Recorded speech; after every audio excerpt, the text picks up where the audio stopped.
অঞ্চলের নদীবন্দরে ২ নম্বর সংকেত, দেশ জুড়ে বৃষ্টির আভাস। জঙ্গল সলিমপুরে সন্ত্রাসীরা ঢুকতে পারবে না, র‍্যাব। পদ্মা সেতুতে ২৪ ঘন্টায় টোল আদায় ৪,৮০,০০,০০০। ইসরায়েলের সঙ্গে সম্পর্ক স্থাপনে ট্রাম্পের প্রস্তাব প্রত্যাখ্যান করল পাকিস্তান। বিশ্বজুড়ে আয়ের রেকর্ড করল মাইকেল। আমেরিকা তাড়িয়ে দেয়াতে ইরানকে বুকে নিল মেক্সিকো।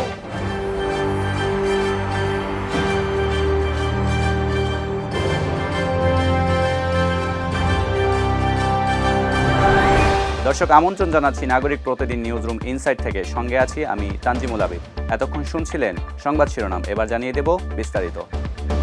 লঘুচাপের বর্ধিতাংশটি ভারতের পশ্চিমবঙ্গ থেকে উত্তর বঙ্গোপসাগর পর্যন্ত বিরাজমান রয়েছে। এর ফলে সোমবার থেকে দেশের বিভিন্ন স্থানে বৃষ্টিপাত শুরু হয়েছে। সেই সঙ্গে রয়েছে দমকা ও ঝড়ো হাওয়া। এছাড়া মঙ্গলবার দুপুর ১টা থেকে সন্ধ্যা ৬টা পর্যন্ত দেশের অভ্যন্তরীণ নদীবন্দরগুলোর জন্য আবহাওয়ার পূর্বাভাসে ৬টি অঞ্চলের উপর দিয়ে অস্থায়ীভাবে ঝোড়ো হাওয়া সহ বৃষ্টি অথবা বজ্রসহ বৃষ্টি হতে পারে বলে জানানো হয়েছে। আবহাওয়াবিদ মোহাম্মদ ওমর ফারুকের সই করা বিজ্ঞপ্তিতে আরও বলা হয়েছে, দেশের অন্যান্য অঞ্চলের ওপর দিয়ে পশ্চিম অথবা উত্তর পশ্চিম দিক থেকে ঘন্টায় ৪৫ থেকে ৬০ কিলোমিটার বেগে অস্থায়ীভাবে দমকা অথবা ঝোড়ো হাওয়া সহ বৃষ্টি অথবা বজ্রসহ বৃষ্টি হতে পারে। চট্টগ্রামের জঙ্গল সলিমপুরে আর কোনোভাবেই সন্ত্রাসীরা ঢুকতে পারবে না বলে জানিয়েছে র্যাবের মহাপরিচালক আহসান হাবিব পলাশ। মঙ্গলবার সকালে জাতীয় ঈদগাহে নিরাপত্তা কার্যক্রম পরিদর্শন শেষে সাংবাদিকদের সঙ্গে আলাপকালে তিনি এসব কথা বলেন। নিজেদের দুর্বলতার কথা স্বীকার করে র্যাব মহাপরিচালক বলেন, ইয়াসিন বাহিনী আইন শৃঙ্খলা বাহিনীর চেয়ে শক্তিশালী হয়েছে, এটা ভাবার কোনো সুযোগ নেই। তারা অতর্কিত কাজটা করেছে, পর্যাপ্ত মনিটরিং ছিল না বলেই এই হামলার ঘটনা ঘটেছে। তিনি আরও বলেন, রোববার রাতে যে ঘটনা ঘটেছে তা অসাবধানতাবশত হয়েছে, কিন্তু তারা এখানে আসতে পারবে না, তাদের সেই শক্তি নেই। তারা যেখানেই থাকুক, যেভাবেই থাকুক, তাদের উচ্ছেদ করা হবে, তারা কোনোভাবেই সেখানে ঢুকতে পারবে না। ঈদুল আজহাকে সামনে রেখে ঘরে ফিরছে মানুষ, ফলে ঢাকা ভাঙা এক্সপ্রেসওয়ের পদ্মা সেতুতে বেড়েছে যানবাহনের চাপ।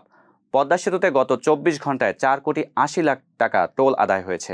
গত ঈদুল ফিতরের তুলনায় এবার একদিনে যানবাহন পারাপার ও টোল আদায়ের পরিমাণ বেড়েছে। পদ্মা সেতু কর্তৃপক্ষ সূত্রে জানা যায়, গত ২৪ ঘন্টায় মাওয়া প্রান্ত দিয়ে ২৮,০৬৭টি যানবাহন পদ্মা সেতু পার হয়েছে।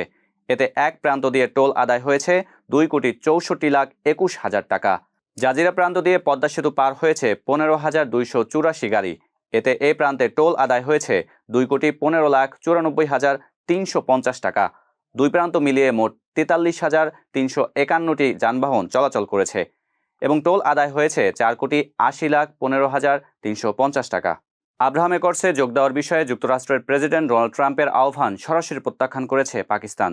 দক্ষিণ এশিয়ার পরমাণু অস্ত্রধারী এই দেশটির প্রতিরক্ষামন্ত্রী খাজা আসিফ বলেছেন, ইসলামাবাদ কোনো অবস্থাতেই ইসরায়েলের সঙ্গে সম্পর্ক স্বাভাবিক করবে না। একই সঙ্গে আব্রাহাম একর্সে যোগ দেওয়া ইসলামাবাদের জন্য গ্রহণযোগ্য নয় বলে জানিয়ে দিয়েছেন তিনি। খবর আল জাজিরা। প্রতিরক্ষামন্ত্রী খাজা আসিফ বলেছেন, ইসরায়েলের সঙ্গে সম্পর্ক স্বাভাবিক করার লক্ষ্যে হওয়া আব্রাহাম একর্সে ইসলামাবাদের যোগ দেওয়া উচিত বলে তিনি মনে করেন না। সামা টিভিকে দেওয়া এক সাক্ষাৎকারে তিনি এ মন্তব্য করেন বলে বার্তা সংস্থা ANI এর প্রতিবেদনে বলা হয়েছে। সমালোচকেরা পাত্তা না দিলেও মুক্তির প্রথম দিনই বক্স অফিসে ঝড় তুলেছিল মাইকেল জ্যাকসনের বায়োপিক মাইকেল। গত ২৪ এপ্রিল যুক্তরাষ্ট্রের প্রেক্ষাগৃহে মুক্তির প্রথম দিনই প্রায় $39.৫ মিলিয়ন আয় করে ছবিটি। এই মিউজিক্যাল বায়োপিক বিশ্বব্যাপী আয় করেছে $৭৮৮ মিলিয়ন। ফলে শিগগিরই সিনেমাটি $৮০০ মিলিয়ন মাইলফলক ছুঁয়ে ফেলবে বলে ধারণা করা হচ্ছে। গত সপ্তাহান্তে আন্তর্জাতিক বাজার থেকে আরও $2,85,০০,০০০ আয় করেছে ছবিটি। বর্তমানে সিনেমাটির বিদেশি আয় $৪৬৮ মিলিয়ন এবং উত্তর আমেরিকায় আয় $৩১৯ মিলিয়ন। ফলে বিশ্লেষকদের ধারণা, শেষ পর্যন্ত এটি ২০১৮ সালের আলোচিত বায়োপিক বোহেমিয়ান র্যাপসোডির $৯১১ মিলিয়ন রেকর্ডও ছাড়িয়ে যেতে পারে। তাহলে এটিই হবে ইতিহাসের সবচেয়ে বেশি আয় করা মিউজিক্যাল বায়োপিক। বিশ্বকাপ ফুটবল মাঠের যুদ্ধ শুরু হতে আর মাত্র কয়েকটা দিন বাকি, কিন্তু তার আগেই মাঠের বাইরের নোংরা রাজনীতি ও ভূ রাজনীতি খেলাটিকে চরম তপ্ত করে তুলেছে। ৩ মাস ধরে চলমান সামরিক উত্তেজনার রেশ এবার সরাসরি আছড়ে পড়ল ফুটবল বিশ্বমঞ্চে। যুক্তরাষ্ট্র সোজা জানিয়ে দিয়েছে, তারা তাদের মাটিতে ইরানের ফুটবল দলকে পা রাখতে দিলেও আসর চলার পুরো সময় সেখানে ইরানি স্কোয়াডকে আতিথেয়তা দিতে বা রাখতে রাজি নয়।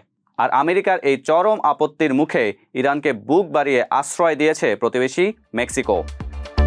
দর্শক, এই ছিল নাগরিক প্রতিদিন নিউজরুম ইনসাইট থেকে সর্বশেষ। পরবর্তী সংবাদ দেখার আমন্ত্রণ জানিয়ে বিদায় নিচ্ছি।